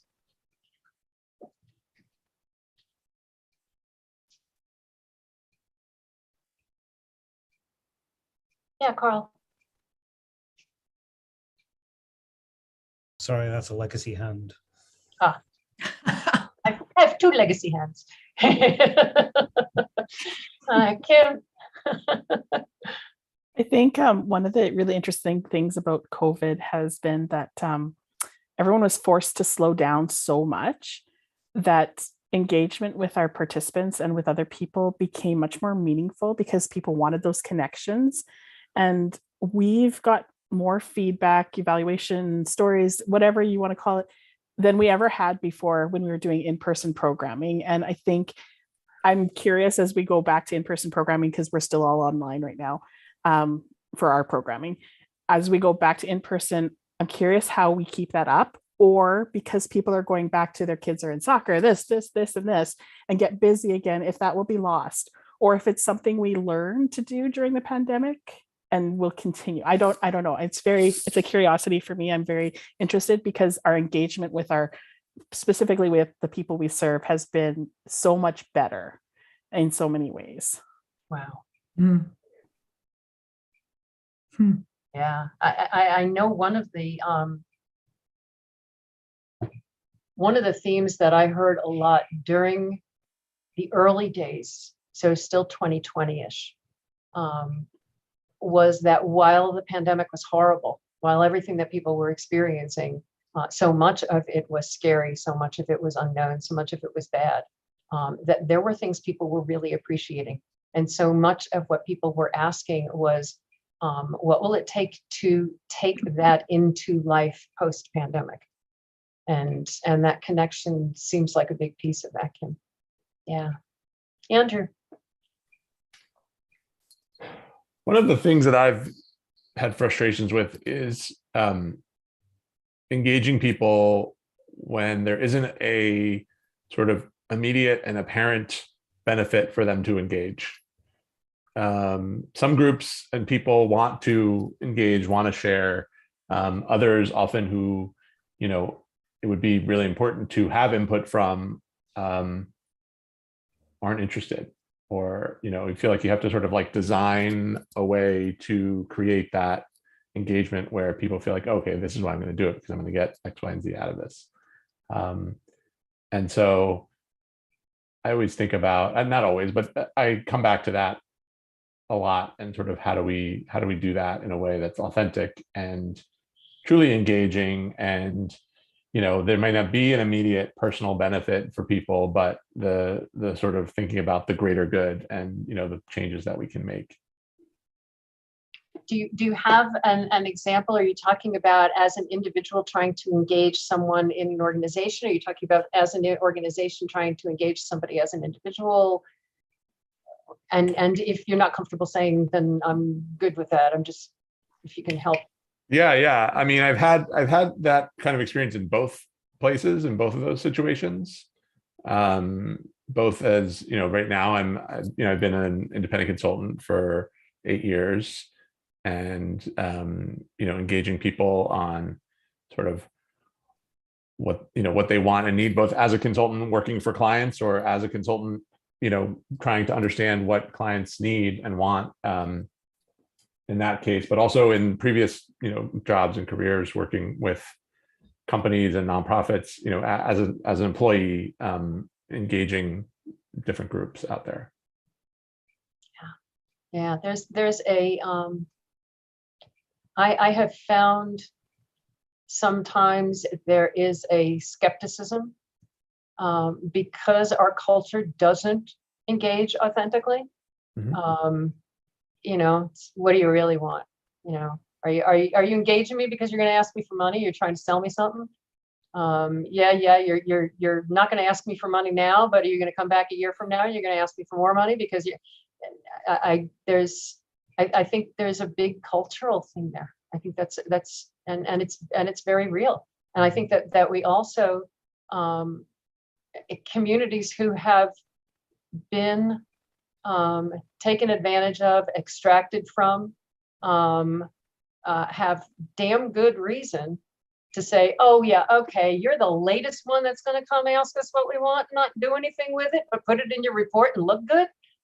I think there's some real systemic hurdles there that are very real. I'm glad you said that, Andrew. Thank you. Beatriz. Yeah, Andrew, thank you. The word that stuck for me as well was the authenticity, right? And that's what I was thinking as well, how this country has labeled me as Latina. or Hispanic, right? But I haven't had a lot of the experience that many Latinos or Hispanic and undocumented have had when coming to this country. So yes, I represent that community because I understand that, I am empathetic, I know the issues that they go through, but I haven't lived them.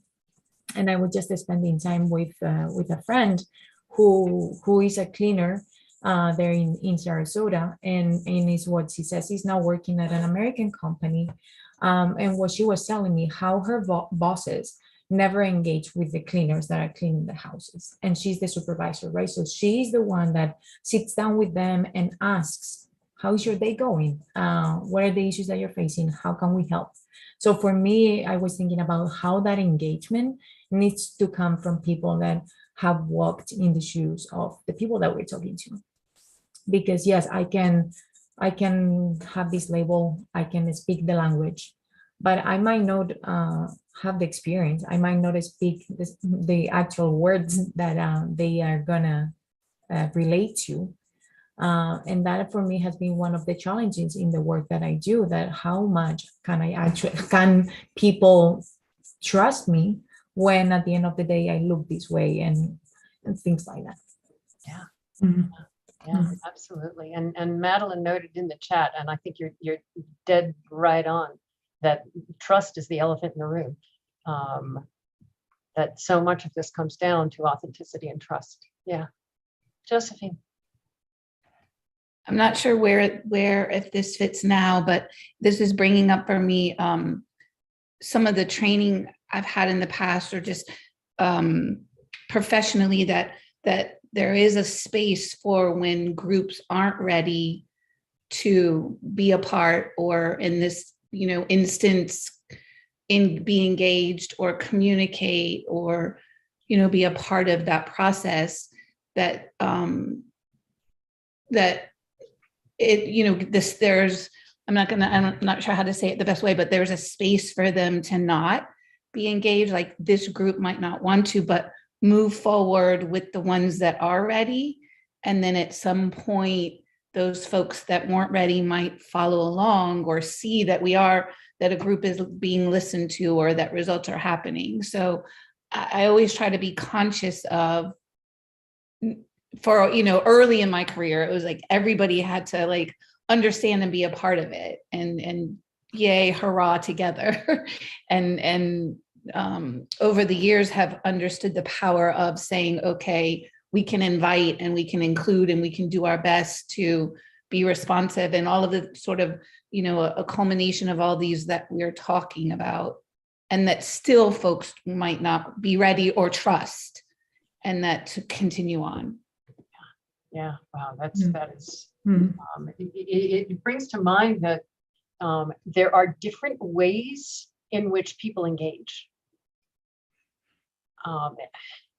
It's making me think about how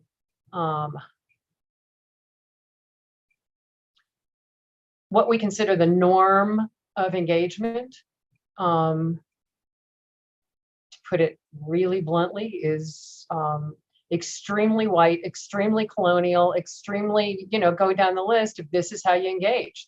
And obviously, if they didn't return my email, then they're not into, we even have judgment about the people that we're trying to engage with, no judgment. And it's the opposite of meeting people where they are. There's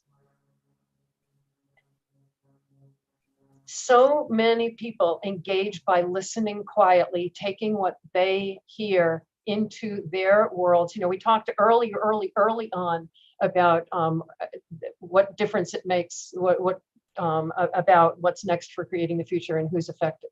How many of those people listen quietly? We never know they exist. They may read our newsletter top to bottom every week, share every single link, and we have no idea. We don't know. They're engaged. And there's just a really big piece, Josephine, in what you just said that really strikes me in terms of when we talk about meeting people where they are, and what our expectation is. We expect them to meet us the way we want to be met, the way we expect to be met. There's a load. Sorry, Mark. Yeah, somebody brought up recently that made me think, yeah, let's bring them to the table. Let's bring them to the table. Well, whose table is it? You're in the middle of town hall. It's white guyville. What are you expecting from those people? And we've talked about this before. We go back to the idea of children. They need to feel safe. They need to be included, but they also need to be valued. So if I bring those people, we had no response from the Hispanic community, which is 40% of our population. No response. Okay, so if we do bring them to our table, they need to feel safe first. We've included them, which is kind of artificial at some point. You know, you're asking me because I'm Spanish or Black or whatever. But the last thing, they have to feel valued. They have to be listened to. And if they tell you 12 things, you better put them together in the comprehensive plan to make sure that they have been listened to for real. Yeah, well, and wow, you just sparked the valued quote as what? Am I valued because I'm the woman in the group? I'm the over 60 in the group. I'm the Black guy. I'm going. You're representing the Black community today. You know, and then you've got somebody like Beatriz, who everybody assumes is quote representing the Latina community in the work that you're doing, and you're not even Latina. And you know, how many of those labels do we put on valued as what? Am I valued as a person? Wow, yeah, thank you, Mark. Lori. So trust being the elephant in the room. Madeline, as you said, I realize that I lack trust in the organization, the people who are organized, who are making decisions right now. And to be a little more specific, so on this island, up until 2 years ago, the only way healthcare ever happened was through individuals in their donations, paying for providers and, you know, the clinic, et cetera, et cetera. And so it was very person dependent, both on who the providers were and who the donors were. And about 2 years ago, you know, after 4 attempts of this, people on the island voted to establish a healthcare taxing district. So now we have a bucket of money, and we have, I think, 6 commissioners. And my desire is for us at this baby stage to be able to agree on a pretty comprehensive definition of primary care, including psychiatric mental health care. And I am in my first year of a Doctor of Nursing Practice program at University of Illinois in Chicago, where my clinical training is in the psychiatric piece. But the doctoral part, the project, is something that establishes healthcare for all in your community. And that's really what I'm hoping. That's why I signed up for this, to sort of help me do that with care in the way that our community is really needing and will benefit from, if that makes sense. So, but that trust thing, I have been really active as a nurse here and a provider, and doing a lot of community education, working with public health and family resources.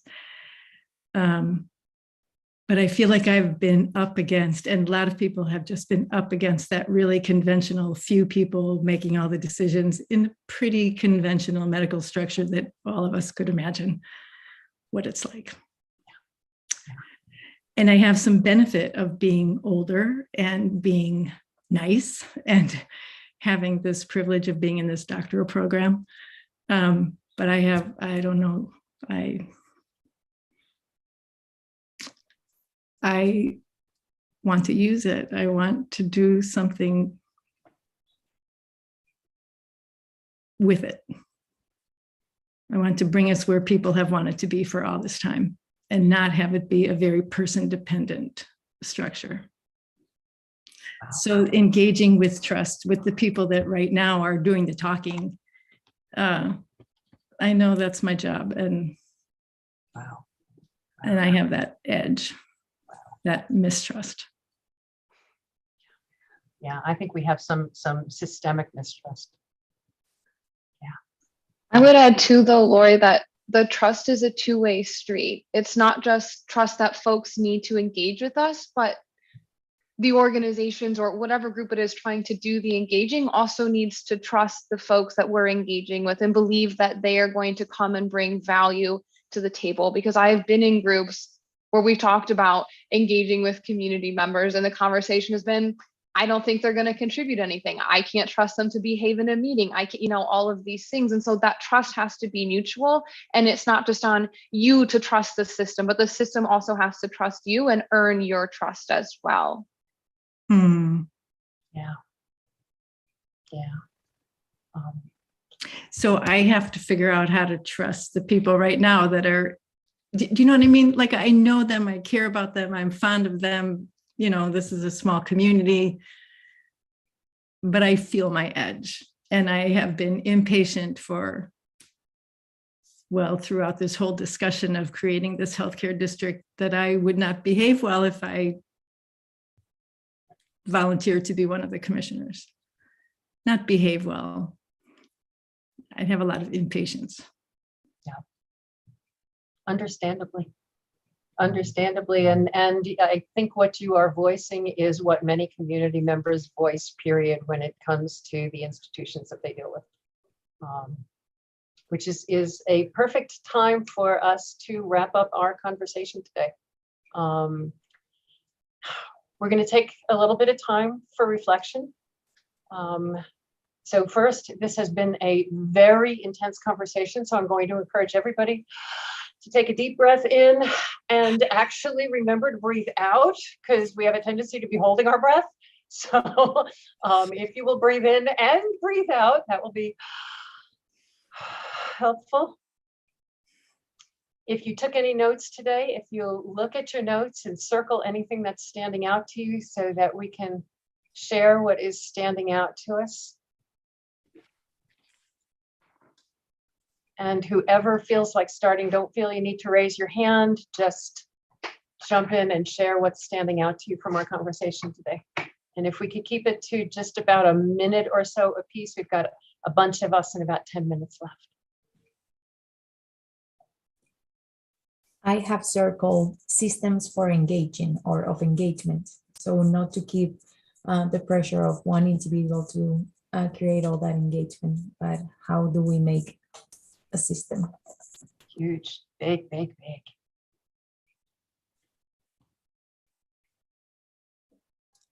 So my reflection is I've not said much today because I've been listening. It's been really, really good hearing you all sort of input your thoughts, and I've certainly learned a lot today. And then if I can leave you with one last thing, I've just put in the chat a link to someone called Helen Bevan. I promise you she's worth following. She'll blow your mind.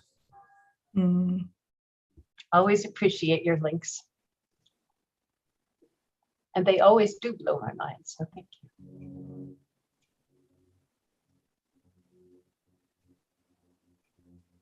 What else? What's standing out to y'all? I'll, since I've been thinking about Carl's suggestion about we need friction, and so that led me to wonder, why is it that what allows us to overcome the friction that's needed to get results? And it seems to me that, you know, the process needs to instill us success, a hope for success, and allow us to feel a personal energy to come to the work. Because if you're feeling burnt out or hopeless, I guess, or overwhelmed, then you're not going to make the same progress. So, and someone, I think Hilda, you mentioned earlier about a system, you know, and I think one of your meetings earlier, you were deliberating whether, is it the system that Creating the Future is presenting, or is it the questions? And, you know, maybe it's a little of both, but it seems to me if you have some sort of path to follow in the chaos of the real world, then it gives you the confidence maybe to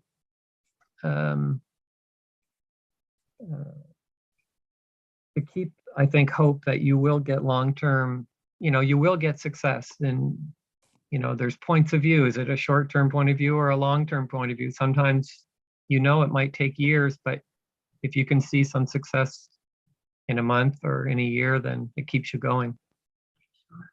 Wow, thank you, Ron. Yeah. I love that, a path in the chaos of the real world. What else is standing out? Yeah. Just a quick thing. Was it in this group, Hildy or Dimitri? Do you remember that we talked about friction slowing us down? But once you slowed down, you got rid of the friction so that you could move faster again. Was that from us? It sort of sounds like an expression that I've heard a lot, which is instead of we go slow to go fast, it was we go slow to go smooth, and smooth helps us to go fast. So that's how I've always heard it. But yeah. Yeah. Do you have a reflection to share with us, Mark, of what's standing out to you from today? No, that was it.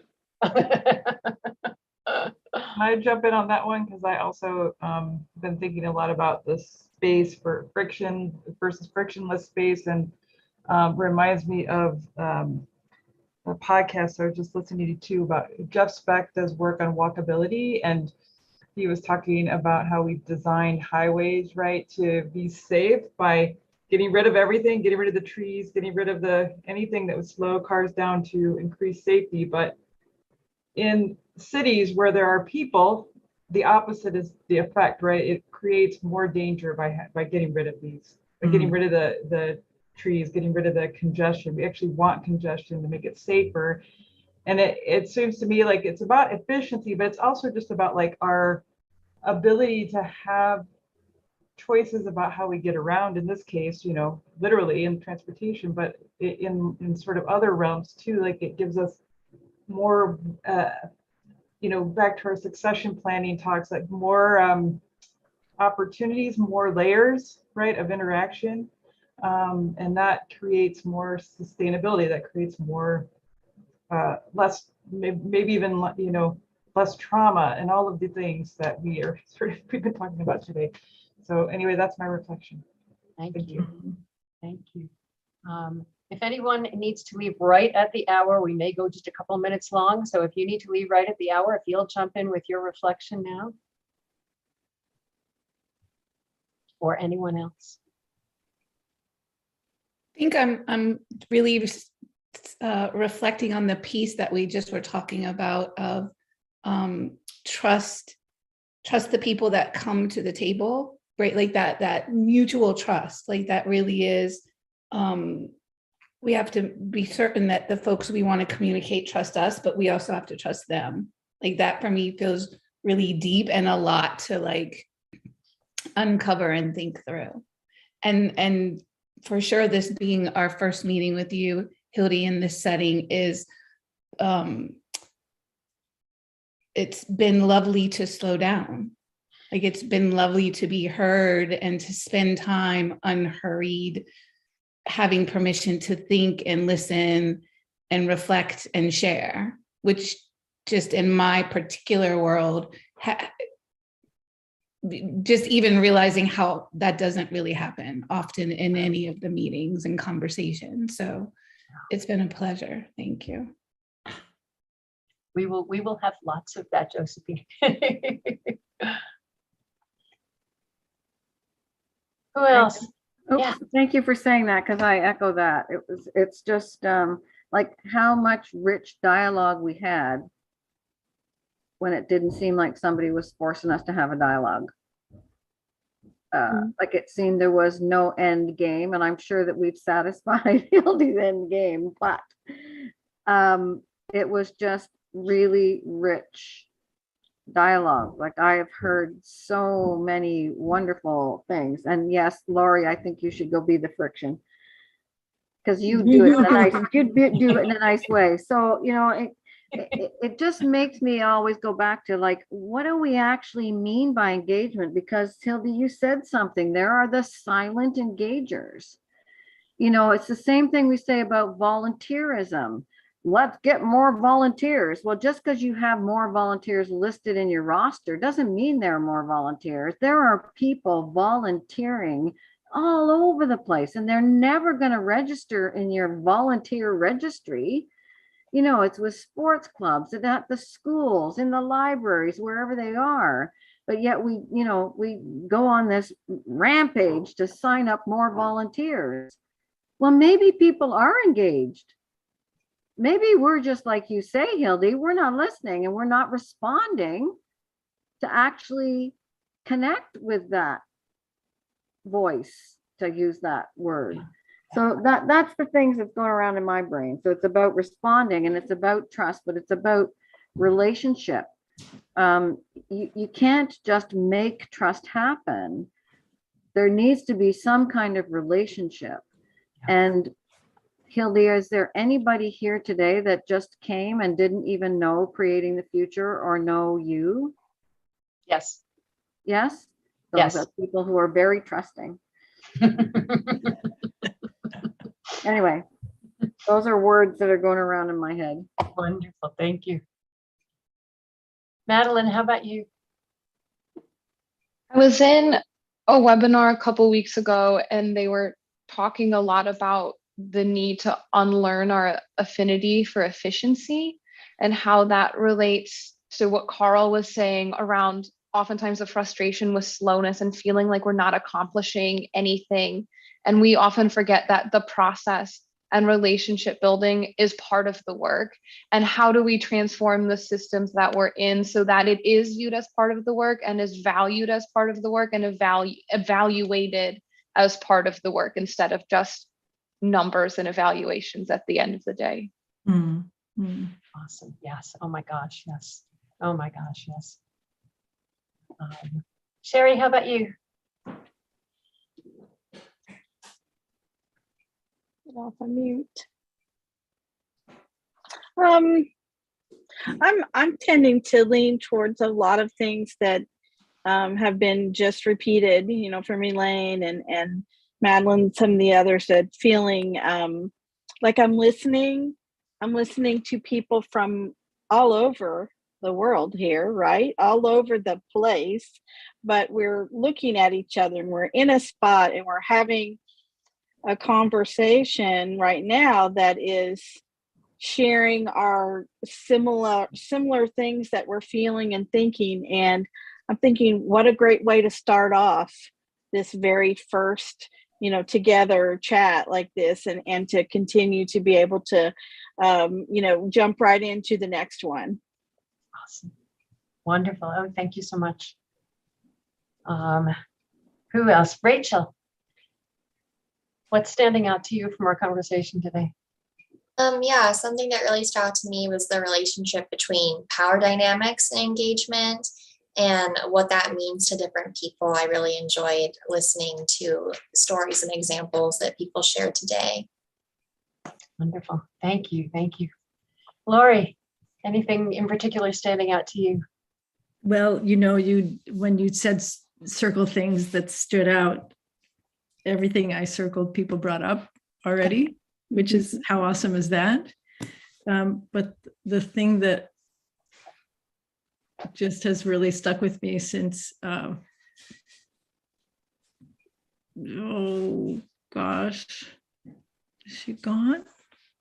Oh, nuts. The woman who talked about her 24-year-old son. Josephine. Just thinking about that 24-year-old son of hers. Just like, okay, well, it doesn't matter what trust I have or don't have, or what I need to figure out, or what I feel like doing, or if I'm going to impatiently, blow the roof out of the room or whatever. That 24-year-old needs us to just sit down, figure it out, just talk to people, listen, you know what I mean? So that leaves me with your question about, well, what do you want to learn? So now I get to ask that question again before we meet. What now what do I want to learn? Wonderful. So wonderful. This is great. I really appreciate you all. Great. Jackie, how about you? Yeah, I'm thinking a lot about relationship is kind of the core of everything we've talked about. And I think on one hand, relationships are hard, but also we know how to build relationships. We can do that, right? And so it feels very kind of manageable to me if we're talking about, it's not engagement, it's not a policy, it's not a big process, it's building relationships. If that's the goal, we can do that, right? And so that feels very in reach, I guess, to me. Love it. I love it. Absolutely. Dimitri, I will unmute here. I've been noodling with the comment that Carl made about a friction-free, and that it is, the more I think about it, first of all, I love analogies, but sometimes analogies take you in the wrong direction. And this isn't on the comment, Carl, but on the idea of friction-free is it's a mechanical thing. I want my wheels to be friction-free, so my car goes faster, so I'm more productive, so I'm more whatever. It's sort of the antithesis of what everything else we've been talking about here, which is slow engagement, trust, honor, listening. How do you make those friction-free? Well, you just don't do them. I won't listen to you. I won't honor you. I won't trust you. Great, zip right down, and that's the examples that people were giving, going out to the community and, oh, wow, nobody's participating. I wonder why. Well, we're there, we're doing this. So I'm still sort of playing with it. Is there a way it applies here? I'm not sure, but my initial feeling is they're two different worlds. Friction-free makes a lot of sense in a different context, yet we try to apply it to our engagement, emotional, human, honoring context. Really, really big, really big. I'm reflecting on a couple things. I'm reflecting on the words that you just said, Dimitri, all of them: listening, connection, the mutual accountability. I'm reflecting on how good it feels to be with everyone, and how excited I am for moving into what's next. A very, very quick story that occurred to me as we've been talking. This was many years ago when Dimitri and I were still consultants, and we were working with a foundation, very, very forward-thinking foundation, phenomenal folks. And yet there was friction between the board and their very forward-thinking CEO. The board was very, very, very traditional in their thinking. And the CEO came to the board and said, we are going to embark on a campaign to engage the community in the work that we're doing. We need to go out and ask our community members what is important to them. And he kept telling them, we're going to ask what is important to them. And one board member finally piped up and said, what if we ask them and they're wrong? So in terms of trust, we'll ask what's important to you, but you may be wrong. And I get to decide if you're right or not. So that popped into my mind as we were talking about trust before. Do we trust the people that we're about to engage with? This guy certainly didn't. A big piece for those of you who are in the cohort, a big piece of what we did today was just spending time getting to know each other and talking about the topic and listening to each other. And as we go out and start talking about what does engagement look like out in the world,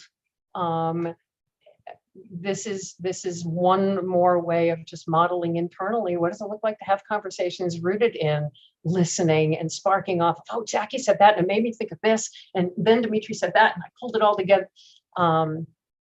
So that will be the tenor of most of our conversations. Angie and Ron and Carl, Elaine, you've been on some of them. Jackie, Dimitri can all attest. Beatrice, that this is how we be.